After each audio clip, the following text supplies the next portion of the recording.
नमस्कार, AB news देख रहे हैं आप। मैं हूं आशीष कुमार आपके साथ। देखिए, निशांत कुमार स्वास्थ्य मंत्री जो हैं, उन्होंने पीएमसीएच के जो प्रिंसिपल, पूर्व प्रिंसिपल कह सकते हैं, उन पर कार्रवाई की। उनको एक तरह से निलंबित कर दिया गया, कहा जाए, कह सकते हैं कि निलंबित ही कर दिया गया था, लेकिन उनका ट्रांसफर दूसरी जगह कर दिया गया। उसके बाद जो है वो एक प्रेस कॉन्फ्रेंस करते हैं। प्रेस कॉन्फ्रेंस में ये कहते हैं कि मैं खुद इलाज करवा रहा था, उस वक्त मुझे फ़ोन किया गया और मैं इस वजह से फ़ोन नहीं उठा पाया। और मैंने स्वास्थ्य सचिव से बात करने की कोशिश की, स्वास्थ्य मंत्री से बात करने की कोशिश की, लेकिन मेरे से ना बात की गई, ना स्पष्टीकरण मेरे से मांगा गया। और ऐसे में जो निशांत कुमार हैं, स्वास्थ्य मंत्री जो हैं, उन पर उन्होंने गंभीर आरोप लगाया कि उन्होंने गलत किया है। और उसके बाद से एक बयान सामने आता है सुरक्षा गार्ड की तरफ से कि सुरक्षा गार्ड ये कहते हैं कि जो प्रिंसिपल है, खुद प्रिंसिपल है, जो एनपीसी है, वो उन्होंने कहा था कि मैं निजी क्लिनिक पे नहीं था, लेकिन उनके सुरक्षा गार्डों ने ये बयान दिया है कि वो निजी क्लिनिक पे थे, पेशेंट देख रहे थे और अपना निजी काम कर रहे थे। ऐसे में हम प्रदेश प्रवक्ता जो है परिमल जी, उनके पास आए हैं और उनसे ये जानना चाहेंगे कि भाई स्वास्थ्य मंत्री जो है निशांत कुमार, उन्होंने अगर ऐसा निर्णय लिया तो भाई ये कहा गया है कि स्वास्थ्य मंत्रालय ने जांच का दायरा बढ़ा दिया है। तो ये जानेंगे कि जांच का दायरा जो बढ़ा है वो किस स्तर पर बढ़ा है और जो प्रिंसिपल हैं पीएमसीएच, उन पर क्या आगे क्या कार्रवाई होने वाली है। सर, धन्यवाद अपने चैनल पर आमंत्रित करने के लिए।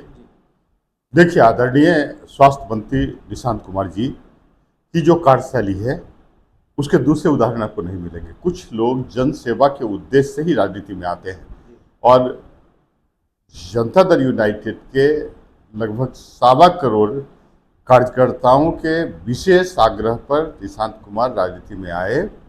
और जब उन्होंने स्वास्थ्य मंत्रालय संभालने का काम किया तो आप समझिए कि उनकी जो नीति है कि पूर्ण रूप से करप्शन फ्री एनवायरनमेंट हो।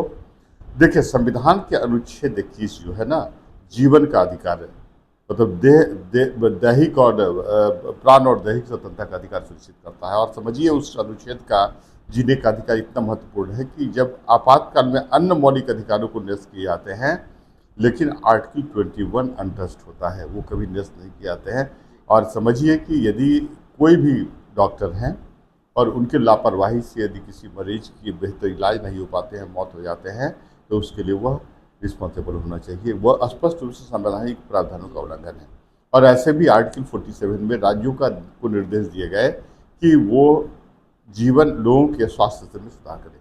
तो जहाँ तक निशांत जी का प्रश्न है, निशांत जी सब शालीन पढ़े लिखे व्यक्ति हैं और जीवन का एकमात्र उद्देश्य कि जिस तरह आदरणीय नीतीश कुमार ने बिहार को काफ़ी विकास के एक नई के रूप में एक नई पहचान दी, तो मैं नहीं समझता हूं कि जिस तरह की क्रियाकलाप या जिस तरह कार्य कर रहे हैं आदरणीय निशांत जी, उस तरह के कोई स्वास्थ्य मंत्री अभी तक बिहार में थे। क्योंकि इस व्यक्ति को तो का जीवन ही समर्पित है जनसेवा के लिए और उसी के लिए वो राजनीति में आए भी।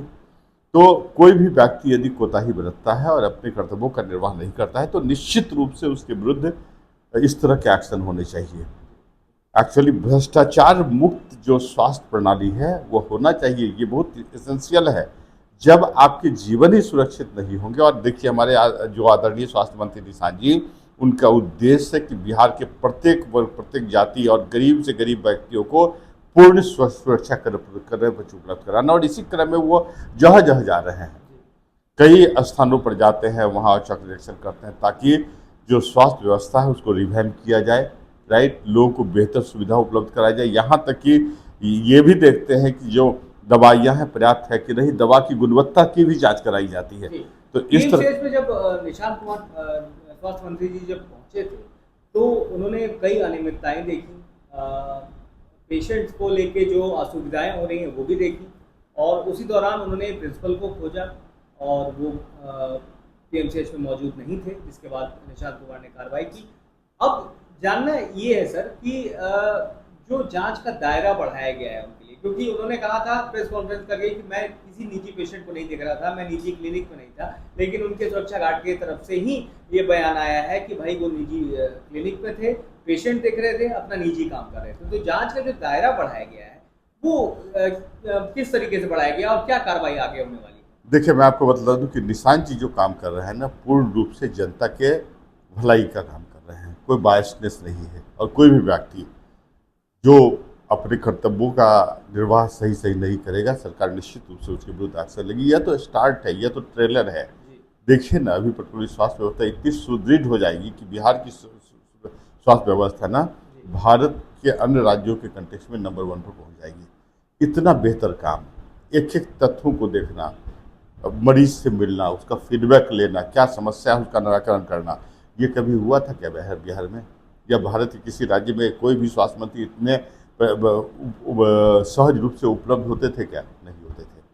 तो काफ़ी बेहतर ढंग से काम कर रहे हैं, और जिन्होंने कोताही बरती उनके विरुद्ध तो एक्शन होना ही चाहिए। न सिर्फ उनके विरुद्ध बल्कि अन्य ऐसे स्वास्थ्यकर्मी जो स्वास्थ्य सेवाओं में संलग्न हैं और अपने कर्तव्यों का निर्वाह नहीं करते हैं, उससे लोगों के जीवन पर खतरा उत्पन्न होता है। सभी के विरुद्ध कार्रवाई करना चाहिए। सर, अगर बात करें आरसीपी सिंह की, आरसीपी सिंह जो है एक तरह से ये सूत्रों के हवाले से खबर आ रही है कि भाई आरसीपी सिंह को जेडीयू में कहीं ना कहीं एक तरह से बैन कर दिया गया है, और उनकी एंट्री जेडीयू में बैन हो गई है। आरसीपी सिंह जेडीयू का हिस्सा नहीं रहे। अभी तो आरसीपी सिंह जेडीयू के हिस्सा है ही नहीं। आपको पता ही है कि मतलब हमारी पार्टी के राष्ट्रीय अध्यक्ष थे, फिर अन्य पार्टियों में वो गए, फिर वो आने की इच्छा जता रहे हैं। तो यह निर्णय तो केंद्रीय नेतृत्व लेते हैं, ठीक है ना, ये उन्हीं पर डिपेंड करता है। मैं तो छोटा कार्यकर्ता हूँ, उस पर क्या कमेंट दूँ। नीतीश कुमार के बहुत करीबी रहे हैं आरसीपी। निश्चित रूप से जो भी व्यक्ति है, पूरे 1.25 करोड़ जो कार्यकर्ता है, सभी नीतीश कुमार के करीबी हैं।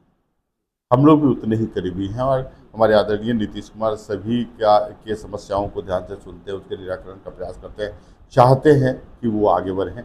तो ऐसी स्थिति में व्यक्ति विशेष नहीं, सभी कार्यकर्ता और जनता दल यूनाइटेड तो एक परिवार की तरह काम करता है। तो सीधा सीधा देखिए, पीएमसीएच का जो मामला है वो स्वास्थ्य मंत्री ने जो एक्शन लिया है वो कहीं ना कहीं एक तरीके से जायज है, क्योंकि भले एमपी सिंह प्रेस कॉन्फ्रेंस करके ये कहते कि मैं निजी क्लिनिक में नहीं था, लेकिन उनके गार्ड की तरफ से भी बयान आ गया सामने। और आपको हमने जो हमारे जेडीयू के प्रदेश प्रवक्ता हैं परिमल जी, उनसे बातचीत के दौरान हमने आपको हर बात की जानकारी दी कि भाई स्वास्थ्य मंत्री ने जो एक्शन लिया है वो क्यों लिया है। दूसरी चीज, आरसीपी सिंह की अगर बात कर ले तो आरसीपी सिंह फिलहाल अभी जेडीयू का हिस्सा नहीं है, ये क्लियर कट हो चुका है। आप देखते रहिए एबी न्यूज। अगर आपने हमारे चैनल को सब्सक्राइब नहीं किया, सब्सक्राइब जो कीजिए, बेल आइकन दबाना बिल्कुल मत भूलिएगा। और हाँ, फेसबुक के माध्यम से वीडियो देख रहे हैं तो फेसबुक पेज को लाइक कीजिएगा, फॉलो कीजिएगा। आपका